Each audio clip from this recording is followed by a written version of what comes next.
नमस्कार दोस्तों। कहानियों की श्रृंखला में आज सुनेंगे हिंदी की लोकप्रिय कथाकार पुष्पा सक्सेना जी की कहानी एहसास। तो आइए सुनते हैं कहानी। हर रोज की तरह आज भी सुबह हुई थी। नींद टूटते ही देवेश का पहला प्रश्न हुआ करता था, क्या टाइम हुआ है? 7 बज गए हैं जनाब।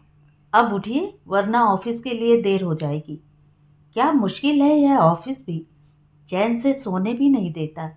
जाड़े की मीठी नींद से जागते देवेश भुनभुनाते जाते। आज आंख खुलते ही देवेश को बिस्तर से गायब पाया। सामने लगी दीवार घड़ी में बस 6 बज रहे थे। कहाँ गए देवेश? जल्दी से बिछौना छोड़ शॉल कंधे पर डाल नीचे उतरी थी। गंभीर चेहरे के साथ देवेश खिड़की के बाहर ताक रहे थे। सुबह का वह सुहाना दृश्य शायद उन्होंने पहली बार देखा होगा। वाह, आज ऑफिस नहीं जाना है तो इतनी जल्दी उठ गए, वरना 7:30 तक भी जनाब की नींद नहीं टूटती थी। मेरे परिहास के उत्तर में देवेश मौन रह गए थे। देवेश के रिटायरमेंट का पहला दिन हम दोनों को बेहद डिप्रेस्ड किए हुए था। पिछले 30 वर्षों से हम दोनों साथ ऑफिस जाते रहे हैं। आज से मुझे अकेले ऑफिस जाना होगा। देवेश साथ नहीं होंगे। हम दोनों ही पूरी रात डिस्टर्ब्ड रहे थे। स्त्री तो घर के 50 काम कर समय बिता सकती है, पर देवेश जैसे पुरुष जो तिनका भी नहीं तोड़ सकते, वह क्या करेंगे? अगर घर में साथ देने को पत्नी हो तो बात दूसरी होती है। प्रायः गृहिणियों को पति की व्यस्तता की शिकायत बनी ही रहती है। रिटायरमेंट के बाद पूरे समय पति की उपलब्धता की कल्पना ही सुखद होती है। जीजा जी के रिटायरमेंट के बाद मालती जीजी की प्रसन्नता का ठिकाना न था। सच कहूँ सुनीता, इस उम्र में तेरे जीजा जी को पूरा पा सकी हूँ। पहले तो वह अपने ही घर में मेहमान लगते थे। साफ क्यों नहीं कहती, घर में तुम्हारा हुक्म बजा लाने के लिए अब यह गुलाम 24 घंटे हाजिर है। जीजा जी ने प्रसन्न मन अपना रिटायरमेंट स्वीकार कर लिया था। हमारे साथ तो स्थिति ही दूसरी है। घर पर रहते देवेश मेरी प्रतीक्षा को बाध्य रहेंगे। देवेश का अहम इसे कैसे स्वीकार कर सकेगा? मेरी सम्मति में देवेश को ठीक समय से 10 मिनट पूर्व ऑफिस पहुंचने की खराब आदत थी। 2 मिनट की देरी पर मुझे झाड़ना शुरू कर देते थे। 8:30 बज रहे हैं, तुम ड्रेसिंग टेबल ही नहीं छोड़ रही हो। माथे पर बिंदी लगाते मेरे हाथ ठिठक जाते। एक दिन झल्ला भी उठी थी। देखो जी, बिंदी लगाते समय मत टोका करो। तुमने देखा नहीं है और औरतें मेकअप करने में कितना टाइम लेती हैं। ड्रेसिंग टेबल प्रायः हमारी युद्ध स्थली हो जाया करती थी। देवेश की शेविंग और मेरे बाल संवारने का समय प्रातः साथ ही होता। कभी ब्रश उठाते देवेश के शेव का पानी गिर जाता तो देवेश नाराज हो जाते। भाई जरा देखकर काम किया करो, पूरी टेबल पानी से नहा गई, अब डस्टर लाकर पानी सुखाओ। मुझे यह सब पसंद नहीं। जहाँ समय की पाबंदी के साथ हर चीज करीने से रखना देवेश की आदत में शामिल था, वहीं मैं प्रायः समय के प्रति लापरवाह थी। जल्दबाजी में छोटी मोटी गलतियां करना जैसे मेरा स्वभाव था। रोज की तरह आज भी पानी गर्म करने के लिए इमर्शन रॉड लगी थी। कल तक देवेश पानी गर्म होते ही मेरे चिल्लाते रहने के बावजूद नहाने के लिए बाथरूम में घुस जाया करते थे। पहले स्नान कर देवेश को जल्दी तैयार होने का मौका मिल जाया करता था और चाह कर भी घर के काम निपटाने में पिछड़ जाती मैं। आज अखबार पढ़ने का नाटक करते देवेश मेरे स्नान गृह में जाने की प्रतीक्षा कर रहे थे। बाथरूम से मुझे बाहर निकलता देख शेव कर रहे देवेश ड्रेसिंग टेबल के सामने से हट गए। मुझे जैसे कहीं चोट सी लगी। अरे तुम शेव कर लो ना, अभी तो बहुत समय बाकी है। अभी तो मुझे साड़ी भी बांधनी है।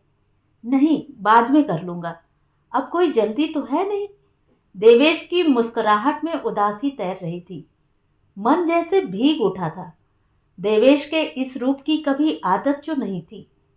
8:30 बजते बजते देवेश का शोर शुरू हो जाया करता।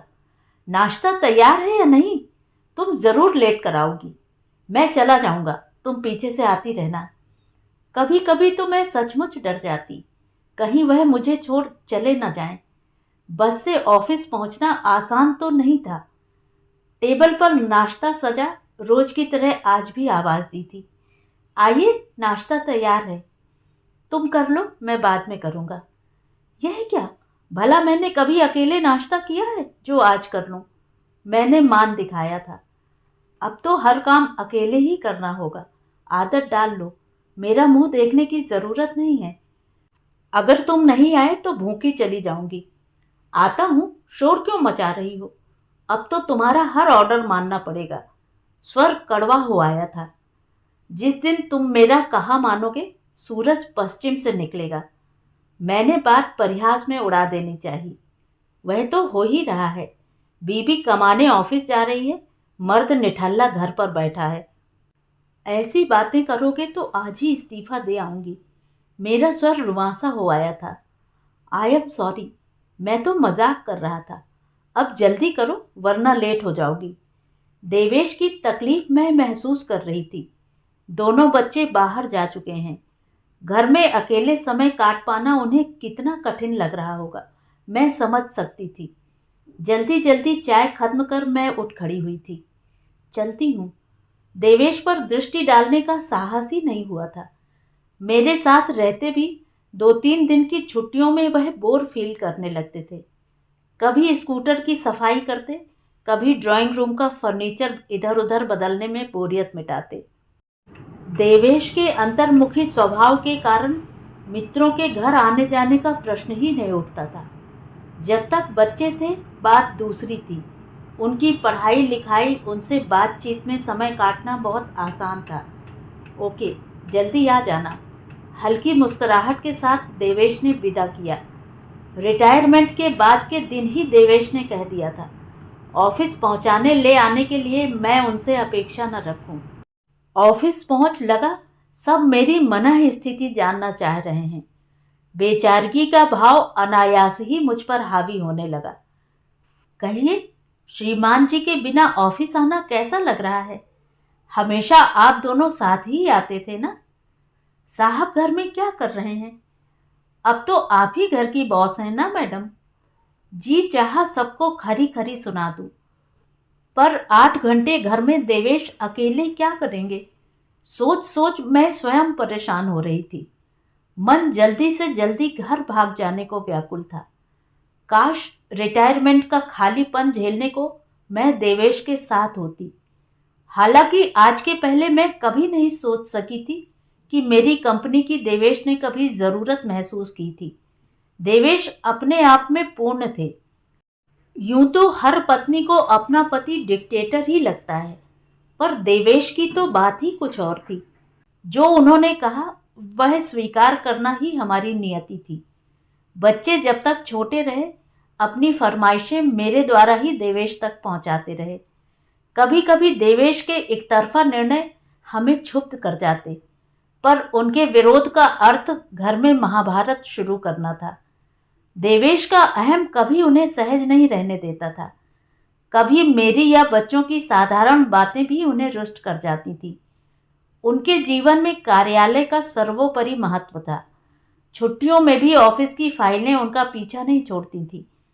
अपनी या बच्चों की छुट्टियां, दोनों से उन्हें चिढ़ थी। छुट्टियों में बच्चों का शोर सुन वह झुंझला उठते।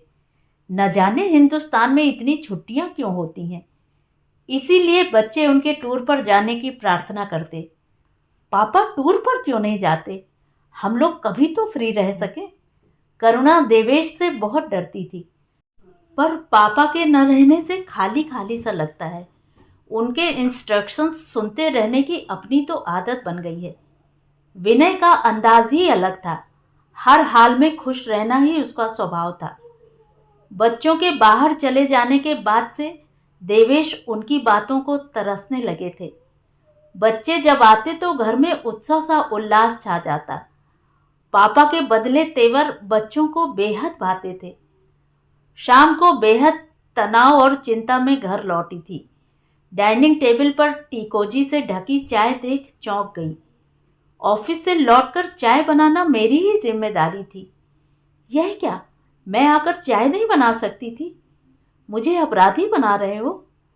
सोचा तुम थकी वापस आओगी, एक कप तैयार गर्म चाय देख कितनी खुश होगी। मैंने तो दिन भर पलंग ही तोड़ा है। अब जल्दी से चाय पीकर बताओ कैसी बनी है। देखो, कल से चाय मैं ही बनाऊंगी, वरना। मेरा गला भर आया था। देवेश का यह रूप सहजता से स्वीकार कर पाना कठिन था। कमाल है, हमेशा शिकायत करती रहती थी मैं काम नहीं करता, और आज जब मैं काम करने चला तो तुम्हें मंजूर नहीं। ठीक ही कहा जाता है, नारी मन की थाह पाना असंभव है। मुझे तुम पहले जैसे देवेश ही चाहिए, एकदम वैसे ही, समझे? भावातिरेक में मैं देवेश के सीने से जा चिपटी थी। यह क्या, रिटायरमेंट तो हर व्यक्ति की नियति है। मेरे साथ कुछ नया तो नहीं घटा है। हम इसे सहज रूप में क्यों न स्वीकारें? प्यार से मेरे बाल सहलाते देवेश ने कहा था। वह तो ठीक है, पर रिटायरमेंट के एक ही दिन बाद भला कोई ऐसे बदल जाता है? मैं बदल गया हूँ, और नहीं तो क्या। भला आज तक कभी एक गिलास पानी भी खुद उठाकर पिया था, जो आज मेरे लिए चाय तैयार कर सता रहे हो? ओह, तो यह बात है। देवेश ठठाकर हंस पड़े। इसमें हंसने की क्या बात है? मैं नाराज हो उठी थी। बात तो सचमुच हंसने की नहीं है। जानती हो, आज दिन भर खाली पड़ा अपनी पिछली जिंदगी के बारे में सोचता रहा। उसके साथ चाय बनाने का क्या संबंध था? संबंध है मीनू। जब तक ऑफिस में काम करता रहा, हमेशा अपने को महत्वपूर्ण मानता रहा। कभी एक पल को भी यह नहीं सोच पाया तुम भी मेरी ही तरह ऑफिस जाती हो, काम के बाद थक सकती हो। घर के कामों के लिए हमेशा तुम्हें ही जिम्मेदार ठहराया, पर आज थैंक्स, मतलब रिटायरमेंट के बाद जनाब के ज्ञान चक्षु खुल गए हैं। ठीक कह रही हो मीनू। अब इस नए जीवन की आदत डालने के लिए कहीं तो अपने को बदलना होगा ना। सच कहो देवेश, तुम इसे सहजता से स्वीकार कर सकोगे? करना ही होगा। सच कहूं तो पिछले कुछ दिनों से रिटायरमेंट मुझ पर इस कदर हावी था कि इसके सिवा और कुछ सोच ही नहीं पाता था। और आज मुंह ऊपर उठा मैंने प्रश्न पूछा था। तुम देख ही रही हो, तुम्हारी चाय तैयार है। किचन में भी अपने सहायक के रूप में मुझे पाओगी। जीवन भर काम में तुम्हारी मदद न करने का प्रायश्चित जो करना है। देवेश परिहास में उतर आए थे। तुम और मेरे सहायक? असंभव। तुम्हारे असंभव को संभव बनाने की कोशिश जरूर करूंगा। वैसे एक बात बता दूं, मैं खाली बैठने वाला नहीं।